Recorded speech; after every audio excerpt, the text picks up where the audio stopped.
Dear viewers, a warm welcome. It is a great pleasure to welcome all of you at the international discussion initiated by volunteers of the Creative Society project.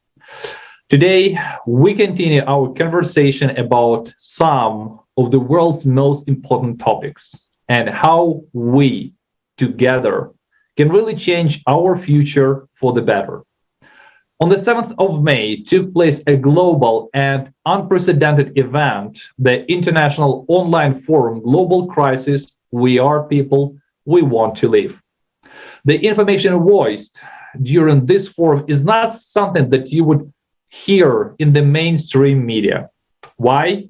Because people voiced the truth about the horrors that we as society are facing now, and that the consumerist format of the society is currently bringing our civilization to the abyss.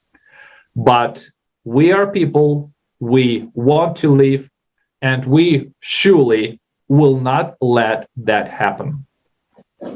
Yes, and multiple vital topics that concern every single person on our planet were presented on the forum. Shocking facts and figures. Volunteers of Creative Society project all over the world for 5 months were doing a huge amount of research and fact-finding so that we all have access to this information and could take action while we still have a chance.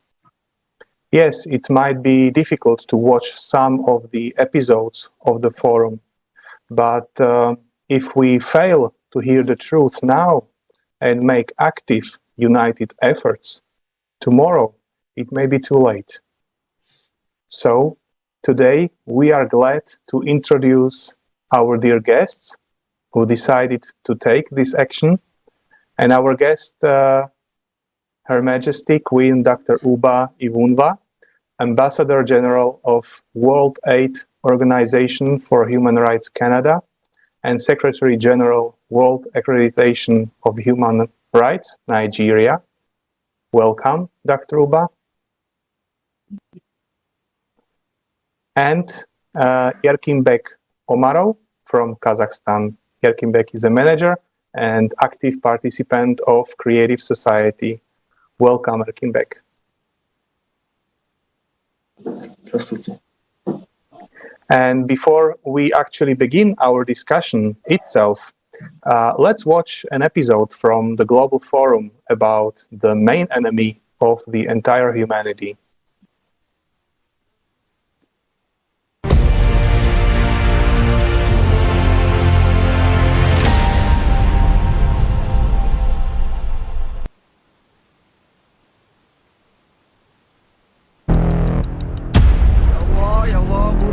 Humanity's last war is already underway.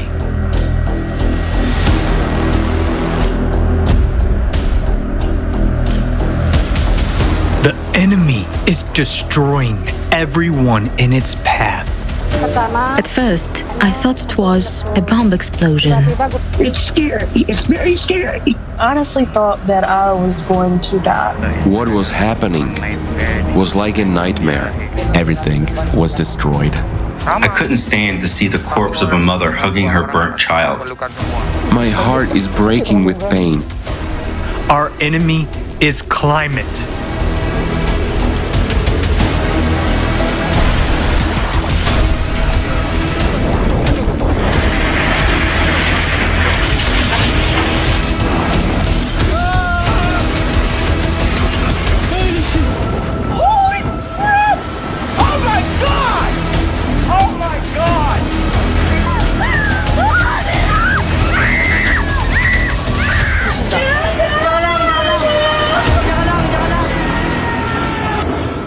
Everything was destroyed. There was no warning, no advice, nothing. When I went out, I saw something that looked like a tsunami. My father died right under our rubbled house. If only I could have helped him. I thought my family and I would die because the wind and the rain were unbelievably strong. I'm looking for my wife and I need her. I want to be strong, but I can't hold back my tears. When we realized that the water had invaded the house, we only had time to get people out of the house. There was no time to grab anything, and I lost everything. And these are just its first attacks. It won't agree on humanitarian corridors. It won't sign a peace agreement. It doesn't need time to regroup, and it won't run out of missiles. With each new attack, the enemy only gets stronger. What can we oppose against this enemy? Can we, humans, survive this war? If meanwhile, instead of carrying out planetary mobilization and creating a united front, we are killing each other. I don't want to die. I want it all to be over as soon as possible.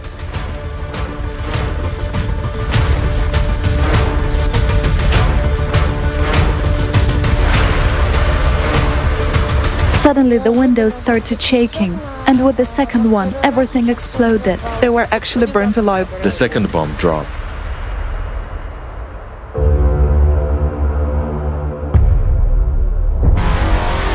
We're killing the planet that is our only home.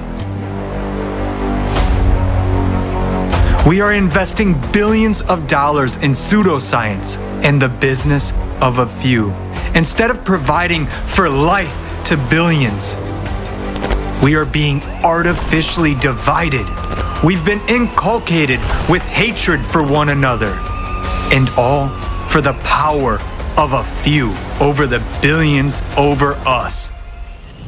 But before the climate, everyone is equal. Everyone will lie in one mass grave unless we rally our strength today and stand united against the common enemy. Yes, it's hard, but we must do so if we want to survive. For we are people. We want to live.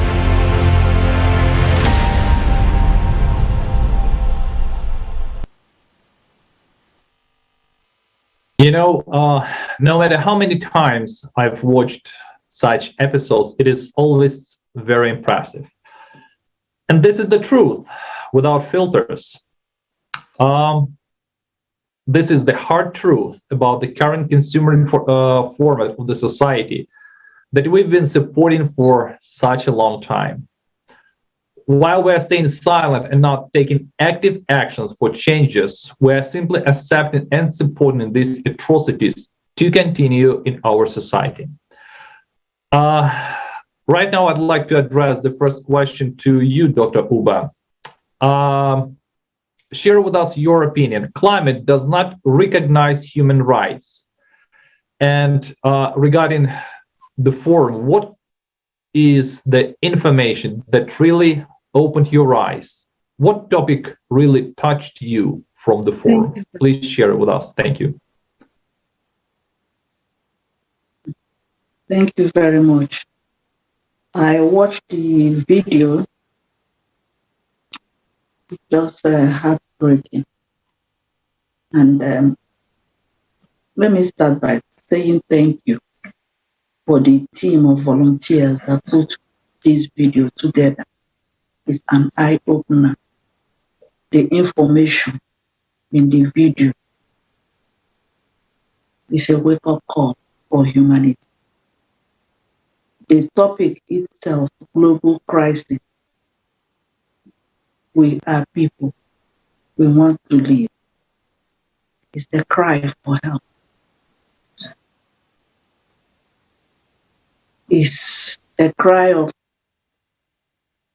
many people that have departed this world due to climate change, due to war, from hunger, starvation, poor living condition, poverty. This topic It's a gift to humanity. It's a wake up for consciousness to raise the vibration of humanity. The whole topic in this discussion is hitting home. I can't really say this is the particular topic that is more important than the other. The three topics that we are going to discuss today is important for us to give a voice to each and every one of them. Thank you. Thank you, Dr. Uba. And you said very precisely, it's a wake-up call. And this is the goal of all of the activities of the volunteers who, in their free time with own resources, are gathering and presenting the information as it is to all of the people all over the world, trying to get to the hearts of the people, trying to approach the people in their own language. The conference was simultaneously interpreted into 100 world languages, so that there is no corner in the world that wouldn't recognize this call. Finally, at the end of the day, it is the decision of the people, whether to accept or not to accept, of course. But we have got some very positive feedback and experience, especially from Kazakhstan. And Erkinbek, we know that you are an active participant of Creative Society. You've been active participant for 2 last years, and you understand that Creative Society project is the only way out of all of these crises that humanity is facing today. Can you share with us, please, your experience in spreading the information about Creative Society in Kazakhstan?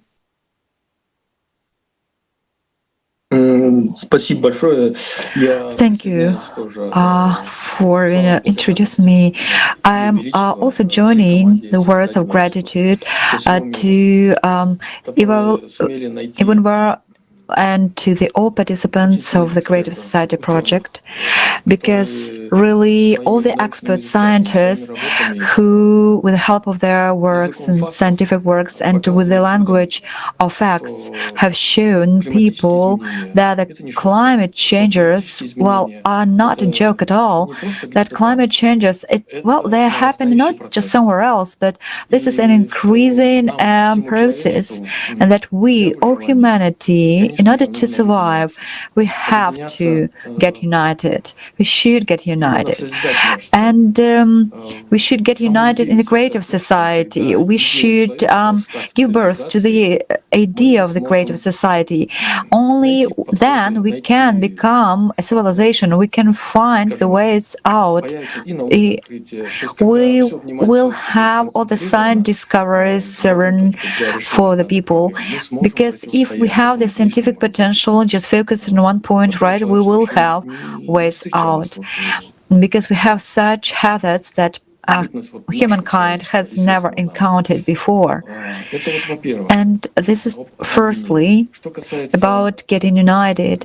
And if we talk about our experience just in the country of Kazakhstan, you know that today, drastic and dramatic events are happening in Ukraine, and I've always respected Ukrainian people, and I really respect all the volunteers from Ukraine that do their best, because you guys, you find, just even if your flat is dwelling is destroyed, but you find the spirit to go on, to just inspire other people still, that you still helped with preparation of the international forum, global crisis, where people want to live. And as for Kazakhstan, we also had dramatic events, not a few months ago. That it all started kind of out of the blue. But on the 1st of January, really, we had all those rallies and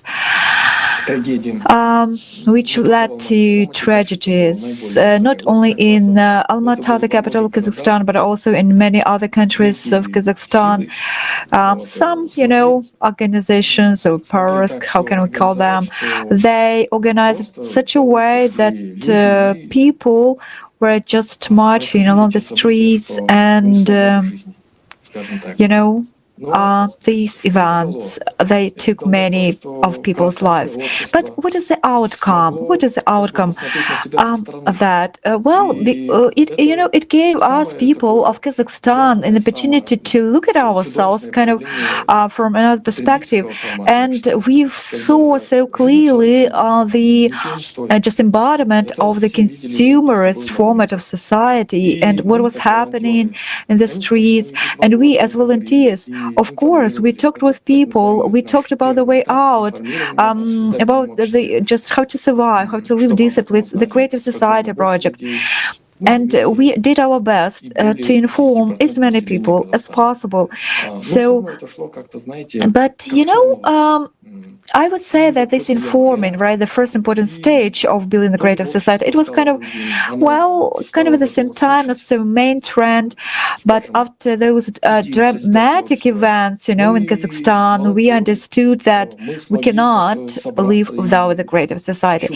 And we volunteers, we got united and we managed to collect ourselves, so to say, and we got united and we started to write emails, We started writing emails to our president, to our parliament, and we wrote to just different important people, and were informed about the creative society. And when what was the forum when there are already just scientific discoveries, right, and innovations, technological innovations that just come on, they can solve lots of issues, but so what do we do? So we started addressing to the legislative powers and executive power. We also wrote to emailed to the mayors, local mayors, and we started we wrote emails and sent them just to all the important people. And then sometimes we saw we got the feedback actually. Here is a newspaper, for example, you see it's in the Kazakh language, and here is an article. I would like to show it to you. So you can see the symbols, right? The symbols. Right. So it's here it's about the creative society, and here is Ashar speech, if you remember, during the previous conference, right? He is responsible for the ecology department in the Republic of Kazakhstan. He said it really very well that the consumerist format leads humanity to the collapse and deadlock. And on the other hand, of course, we have climatic collapse as well. And by the way, after we are we're writing emails and spreading this information, so people started inviting us to different events, and probably you heard about one of our volunteers who participated in the summit of the Common Treaty, and he managed to present the Creative Society project, and even some public activists, right, they got interested in that information. And we even had, just like recently we had some kind of local elections, right? And we had okay. So it was really quite important, and I also participated in those elections, and I also I wanted to be elected with my program. Okay, I didn't get elected, but I got the experience, and I'm really very happy that people heard this information right from me. And do not be afraid, guys, because there is nothing to be afraid of, only just, probably there is one thing that we might be afraid of, just to feel shameful that we didn't do our best. And Igor Mikhailovich has said, as he said, let us love each other, let's get united. Thank you. Thank you so much for sharing your experience, how you promote the Creative Society project in Kazakhstan. I was listening to you, and my heart was beating faster and faster, and right now I'm so excited, and I can barely find the words of how happy I am to hear that you're doing such a tremendous and great job for your country and for all of us as a civilization, because the project that we are working together, we are going to implement globally. And your experience is quite inspiring and very positive example for other nations too. Thank you very much. Thank you. Dear friends, another topic that we are going to raise today, the key problem of our society that we are facing today is the problem of hunger. On the one hand, we have millions of people who are starving every day.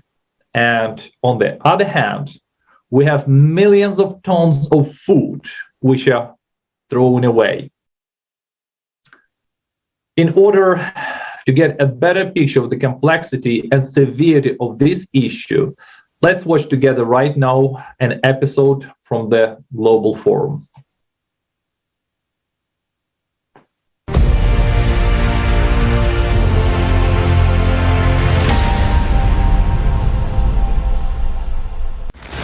Every night, 811 million people go to bed hungry, and already 38 countries are on the brink of starvation.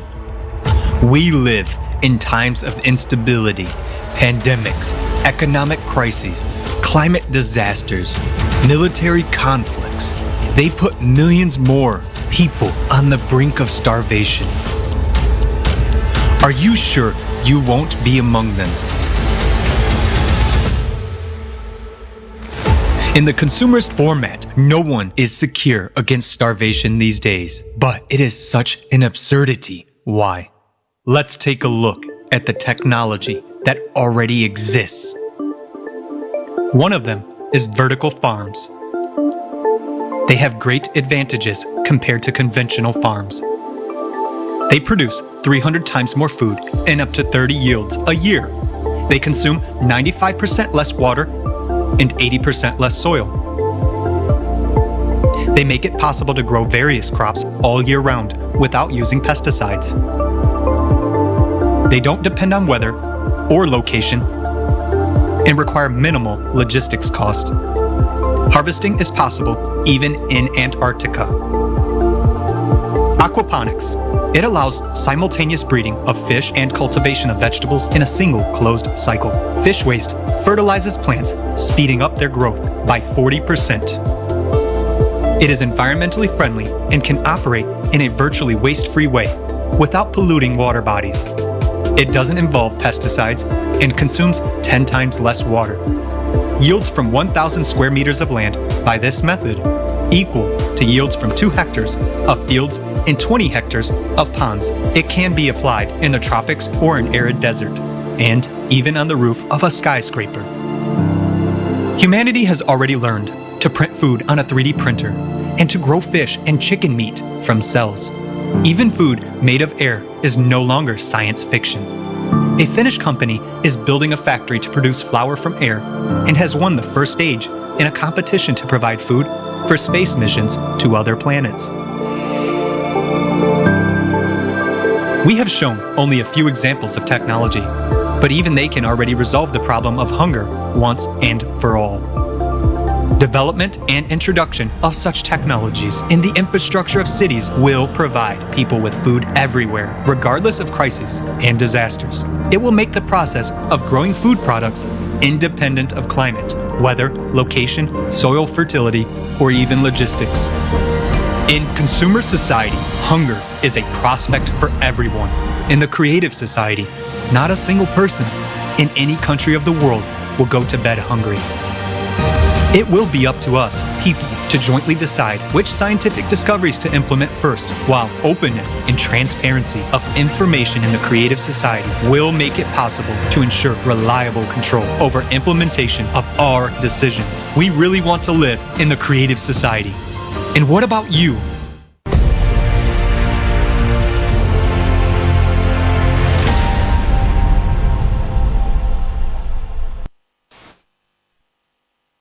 Yes, as we've seen, we have got all of the resources, we have got all of the technologies in order to remove the hunger from Earth once and forever. Dr. Uba, could we ask for your comments on this video? And as you can see, I'm just happy, like I almost jumped out of my chair when I was just watching the video. From the first video that we watched, my heart sank for humanity. I was very emotional. That's why I couldn't say much, because I was short of words. I was saddened by what is going on and how much time we have, and people need to be aware. So I was very, very emotional, and I didn't want to break down. But this second video has given me hope. Not because while I was watching the video, I'm in Africa. I went to Africa, where many people are dying of hunger. Little children, orphans are dying of starvation. So to see that with creative society, there is hope for a better tomorrow is a thing of joy. It's a thing of joy to spread the message. I'm a volunteer. From the first time I came on Creative Society, I have been a humanitarian all my life, but coming on Creative Society gave me a voice not to be afraid to speak my truth. Creative Society empowered me to do more for humanity, empowered me to see value, more value in what I am doing without any prejudice. Creative Society is a place to be, and I'm very proud to spread the message. Thousands of people are waiting today to see this video from the discussion because I've been promoting it. People in Africa knows about Creative Society because I've been talking to people that have passion for humanity, people that are in service to humanity, humanitarians, philanthropy, people in the government. Even in Canada, on my social media, I am spreading the message of truth. And that truth is Creative Society. Under the umbrella of Creative Society, there is so many opportunities. There is hope for a better tomorrow. Hunger and starvation are killing people all over the world on a daily basis. It's a virus worse than coronavirus. But the attention coronavirus received when the whole world was hit with coronavirus, that left me with a question. Why are we not fighting for hunger the same way the world fought for coronavirus? The world came together and fought coronavirus and preached about it, campaigned about it, helped each other in so many ways. Creative society is calling the world, calling humanity to come together and build a new world where no one will starve, where no one will go hungry, where my people, Africans, will have hope for better tomorrow. Thank you very much for this opportunity to be a part of creative society. Count me in as one of the volunteers. I am a partner, I became an information partner. And I'm proud of creative society. I am not silent, and I will never be silent to spread the message of truth. Thank you, each and every one of you, all the volunteers all over the world who are making a huge difference. And each and every one of us will be spreading this message. I will be spreading this message. I dedicate myself to speak this truth, to spread this message. Oh, this is a new dawn of hope. That's what creative society is. Hope for the hopeless and voice for the voiceless. Thank you. Thank you very much. Thank you. And I'd like right now to address the question to Ms. Omarov. Share with us your opinion. Why, on the one hand, we have about 1 billion of people who are starving every day in one part of the world, and we have people who are throwing away food in the other part of the world because they have more than they need. Why at the same time we are having a huge number of different organizations, international, national, civil organizations who are kind of working on solving the problem of hunger.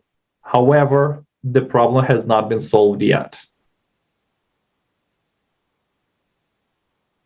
Знаете, я же тоже смотрел вот эти вот You know, I also watched these facts about the technologies that already today give us an opportunity to can solve this hunger issue or the lack of water, right? Even out of air, we can take some water and out of fog.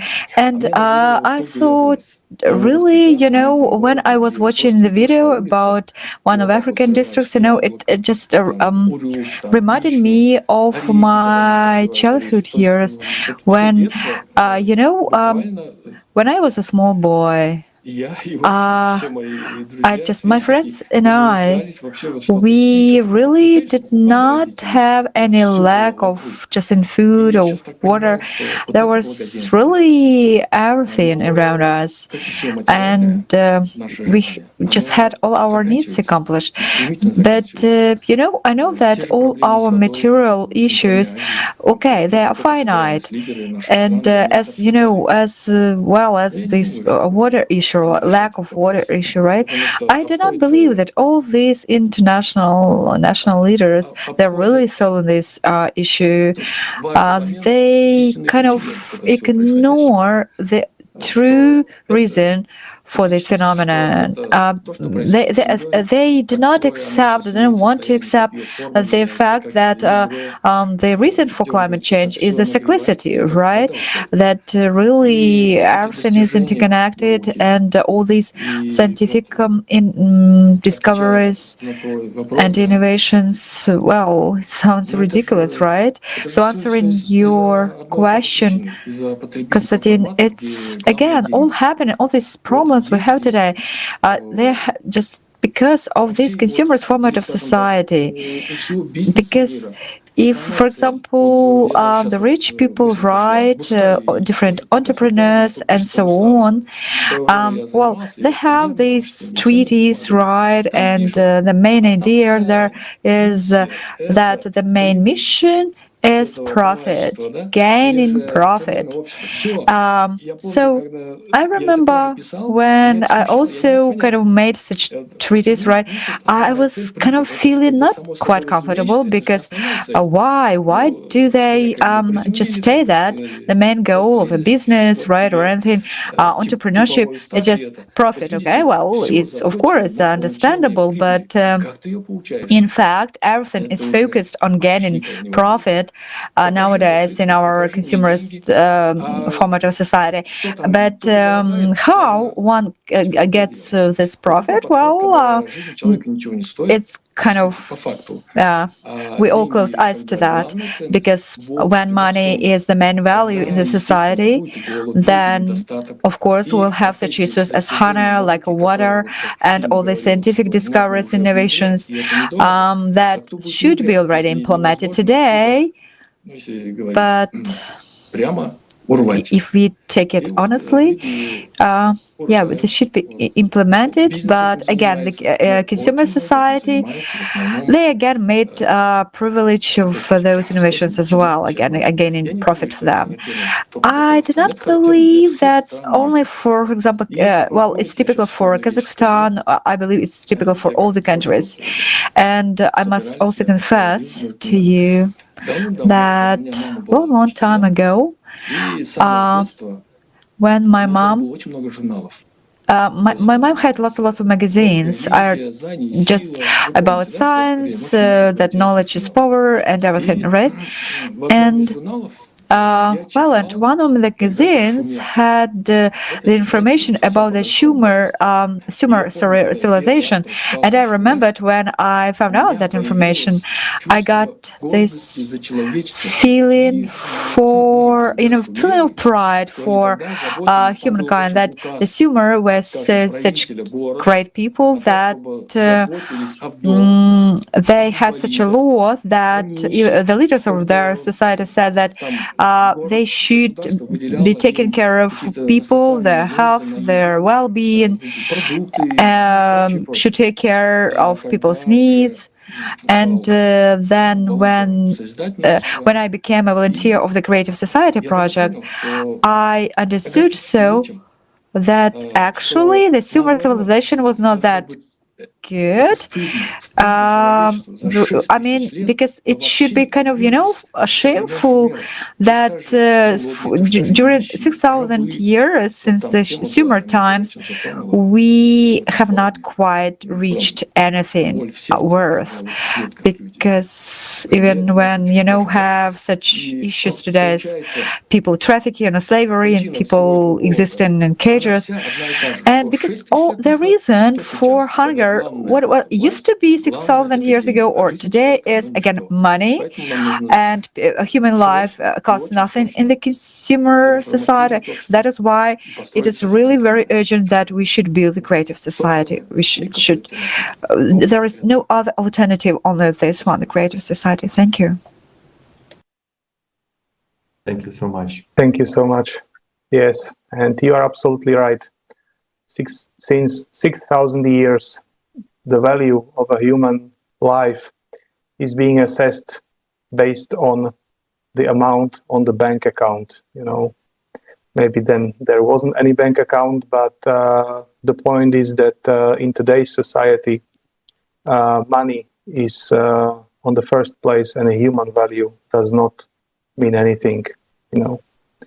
And I would also like to ask the next question, and maybe I would like to ask Dr. Uba. So there are people who have watched the conference who agree with the information that has been stated in the conference, who are aware, but who for some reasons are afraid to speak up, are afraid to be condemned, are afraid or just look outside of the window and have doubts whether the information provided is truthful and stuff like that. What would you advise to these people? How would you encourage them to spread the information about creative society? Since if we build creative society depends on every single of us.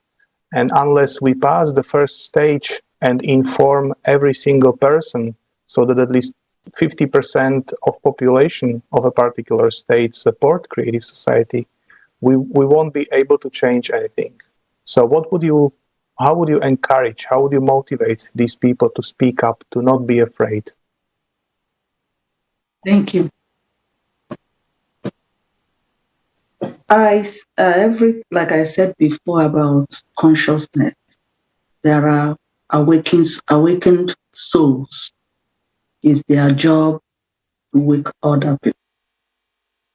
So people, volunteers of creative society are awakened, and they are the ones spreading this message to wake other people. So by constant spreading the message, people will get to, like there are people following me. Initially, when I started promoting creative society, because of that word society, some people that are religious fanatics, they started questioning me. Are you now a member of a society? They see that word society as a fraternity or occult group. So everything depends on presentation. So I changed the way I was promoting creative society to let them know that this group of volunteers all over the world, humanitarians, making a difference. That's when people started asking me, how can they join? And I send them information, website. I always post everything with the website of Creative Society so that when people read what I wrote, they can now follow the link and go to the website where they can see more information. But I believe that there are so many people out there that are skeptical about creative society. Some of them from my own followers has confronted me with questions, and I've been able to convince them of what creative society is all about. So maybe you need to hammer, like, the truth is there. It's only a person who pays attention will understand this truth, and a person who wants a change will see the change that creative societies bring. By using our voice, we will ignite a change. And that's what creative society is all about. You're a voice that is igniting change. And that change is a constant process. So for those people out there who are afraid to speak up, who are afraid to give a voice to the voiceless, let today be a wake-up call.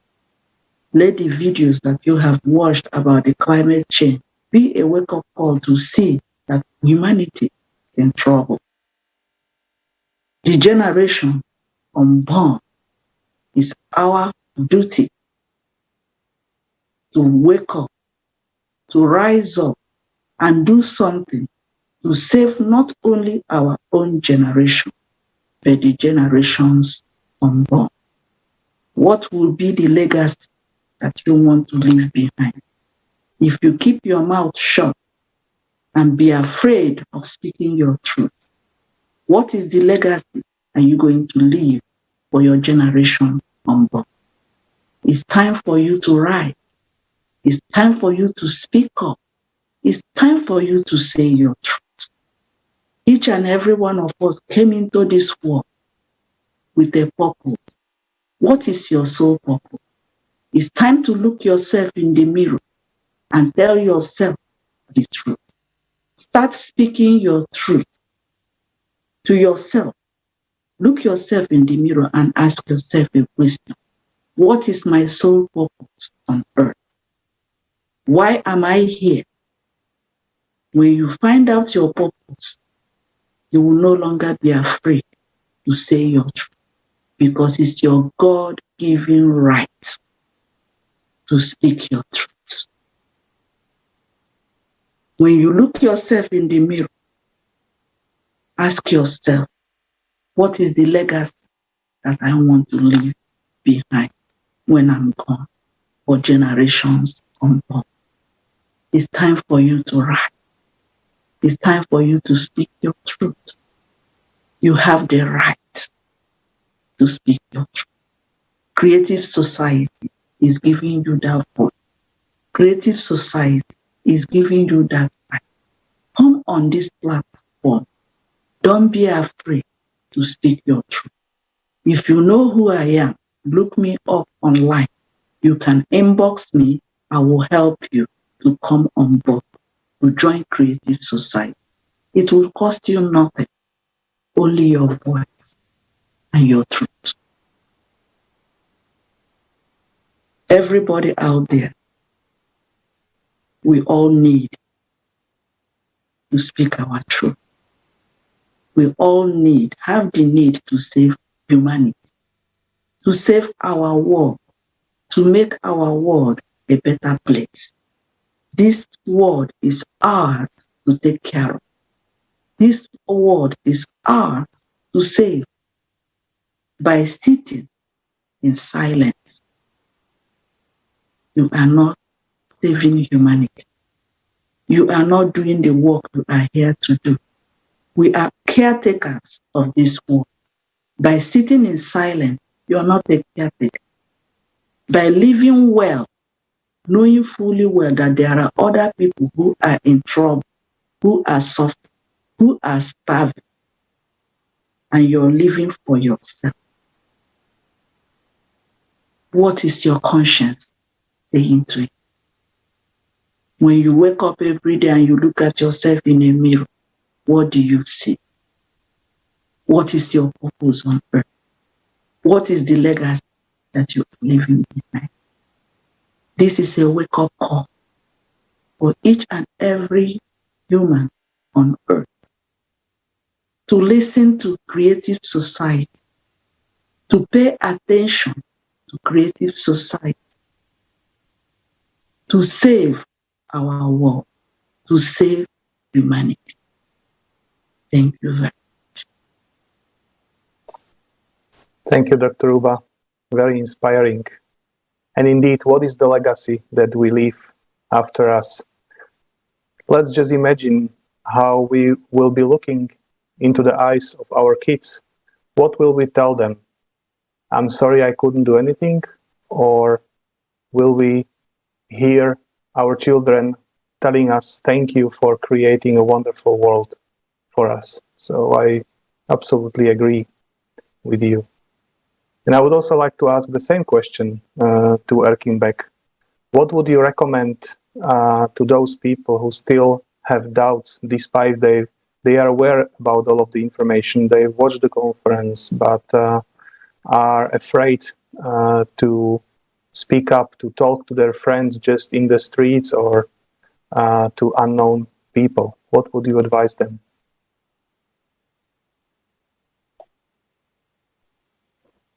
Спасибо за вопрос. Thank you for your question. I really liked our previous speakers' information that creative society is about the truth. It really touched my heart because I believe that we should inform people about creative society from the bottom of our heart. First of all, you get to know about what is really happening in our world, and about you feel like helping and sharing this information with people, and very often people have this positive feedback, and when I of course I give them the website links to the Creative Society, just show them some videos. As of today, it is important for us to pay attention, to act, and let other people join us, not just volunteers, but those who know about the Creative Society. I'm sure that we will build the Creative Society. I cannot imagine our future without the Creative Society. I cannot imagine, and I don't know what to imagine it without the Creative Society. Thank you. Thank you very, very much, dear speakers. We truly appreciate your participation in this discussion and your opinions that you have voiced and your understandings that you have shared. Dear viewers, if the information that you have heard matters to you and you would like to contribute to the greater good of all of humanity, please take action immediately. The information that you have heard today during the international discussion, and that was voiced by respected speakers from all parts of the world during the forum Global Crisis Where People Will Want to Live. This has to be heard by every human being on the planet and has to be understood. If we want to be able to create a better future for all of us, so I encourage you, please share it with everyone, every person you know. It is actually as simple as that. And right now, let me address our viewers also who might be wondering how to take action. There are so many simple steps you can take. First of all, we are advising you to visit the website, find the link to the forum in your language, watch it. You can send us the email to our official email box, which is info@creativesociety.com. You can become a member or a speaker at such international discussions. Share this information right now with your social network, with people you know. And it is really time to speak up. So we are encouraging you, and we'll be more than happy to see you when you are joining us and the Creative Society project. Yes, indeed. We must not be silent. We must tell our friends or any strangers about this project. Building creative society can only become realistic once we have accomplished the first and most difficult stage, and that is informing everyone about this possibility. We should reach every heart. We should reach every person and make them understand that it's really beneficial for all, for them. It's beneficial for every person on earth. Everyone benefits from being a human. Everyone benefits from being a united civilization. Share this forum with people you know in social media. Share your feedback and be the voice of the truth. It's a turning point for humanity. And let's make sure that we have got a future. It's worth it. Thank you very much, dear viewers. Thank you very much, our dear guests. And we will see each other at one of another international discussions. Goodbye. Goodbye. Thank you very much.